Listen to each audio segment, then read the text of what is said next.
We got some classic JRPGs on sale this week, plus the last few days of Humble Winter Sale is here, so I will give you a few more of my recommendations before sales go off there, and a new Humble bundle that might be worth taking a look at. Let's get started.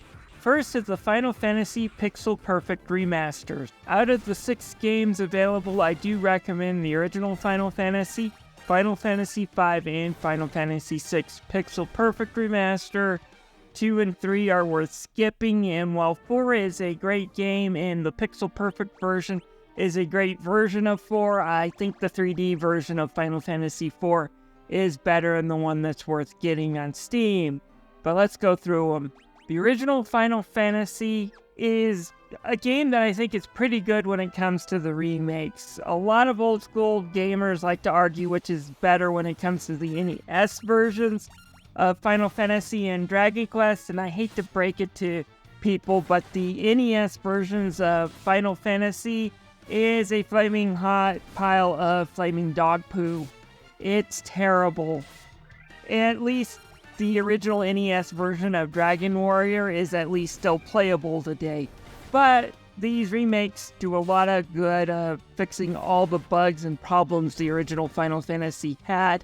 And what you get here is a really great, really memorable time. You get to pick 6 characters, each with different jobs and abilities. Figure out what you want on your roster, and then you're kind of sent out on this world where you have to go and find these 4 elemental crystals and restore them. The game's pretty short. It's only 6 or 7 hours long, but it's a really fun 6 or 7 hours, and the way that you can create different teams to tackle it makes it a lot of replay value. So this one's super fun, at least when you get to the remakes, and it's definitely worth $9.59. Just don't go out and try to find the NES one. Trust me on that, kids. You're not going to enjoy it. Then we got Final Fantasy V for $14.39. I think it's an often overlooked gem, having more of a story than 4 and not being as linear. Also taking several pages from Final Fantasy III, but doing it right leads to a really fun game. The story is simple enough. You take control of a JRPG protagonist whose parents obviously hated him because he's named Bartz in the English version and Butts in the Japanese version. Anyways, after a meteor falls on the land, Bartz quickly gets swept up in an adventure to protect his world's elemental crystals from breaking and stopping the evil X-Death from awaking. The great thing about the game is that it takes the cast system from 1, lets you swap it like Final Fantasy III, but gives it a lot more strategy. As you level up your characters, you level up your jobs that you assign to your character. Each character can have the abilities from another job on them. For example, if you level up a black mage, you can swap to a white mage and still keep some of the black magic you learned while you were a black mage. There is a lot of combination and strategy, and the game is truly fun. Then we get to Final Fantasy VI, which is a very broken game, but I mean that in a good way. During the second part, it's so easy to teach everyone in your party to wipe out all enemies in a single shot Ultima that it's not even funny. It still has a really fun battle system, and it's got a great villain with Kefka. Basically, you take on several different roles as you build this resistance that is rebelling against an evil empire. Throw in some magic creatures who turn into magic crystals that give your party the ability to summon and learn magic, and you got a really great game. Still, some memorable things like with Kefka poisoning people, and of course the opera scene that the Pixel Perfect Collection redoes. It just makes it a really good game, and this is probably the best version of Final Fantasy VI that there is. I should also know that the Steam version of Pixel Perfect now comes with the ability to have the original font and the original music. The original font is understandable as they kind of screwed up the newer font. It just doesn't look very good. However, when it comes to swapping the music, only if you're very nostalgic with having that retro soundtrack, as I think Square Enix blew it out of the water with the remake soundtracks. Anyways, let's move on to Humble. Again, you got until Monday, February the 5th, and when I say that, I mean it ends sometime in the morning. All right, so let's get to this. We got the Devil May Cry trilogy. So I have played through Devil May Cry 1 and 3 in this trilogy, have yet to play through 2, but 1 and 3 are extremely fun action games. Basically, you take the role of Dante, a demon hunter in the first game, as he explores the island that a mysterious girl who looks like his mother brought to him. And the third one is the origin of how he started his demon hunting agency, Devil May Cry.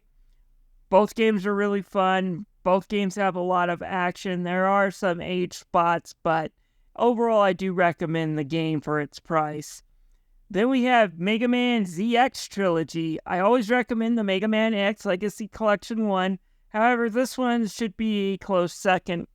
The Mega Man Zero series was one of my favorite series on the Game Boy Advance. They're hard as hell. They actually do a good job of continuing the story of Mega Man X, and they're pretty vibrant, well-made for the Game Boy Advance games. The collection does have a few options to lower the difficulties. Some, of course, make them for a game of 5-year-olds, but then there are a few that are made for adults who just don't want to deal with the frustration. So instead of a game over, it just sends you back to the midway point. I can't tell you how much of an improvement it is on those games because those games are just that hard. At any rate, the Zero games are fun, and ZX has its problems, but it's not a bad game, and it's worth trying to see how Mega Man does trying to do the Metroidvania, so I do recommend this collection. And then finally, Cyberdimensional Neptunia 4 Goddesses Online.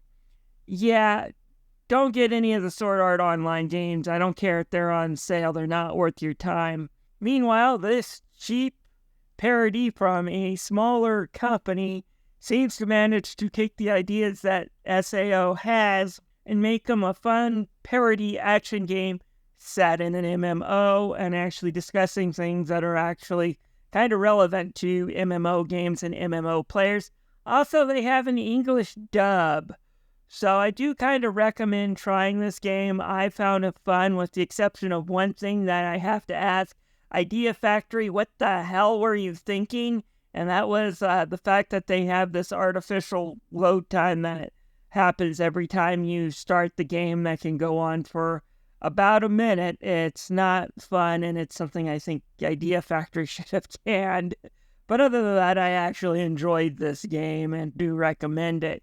Finally, there is a humble bundle called Controller of Chaos that looks like it might be interesting. I've only played one of the games that they have available, but I do recommend it for the $10 price it takes to buy the basic bundle, and that is Ghostbusters Remastered.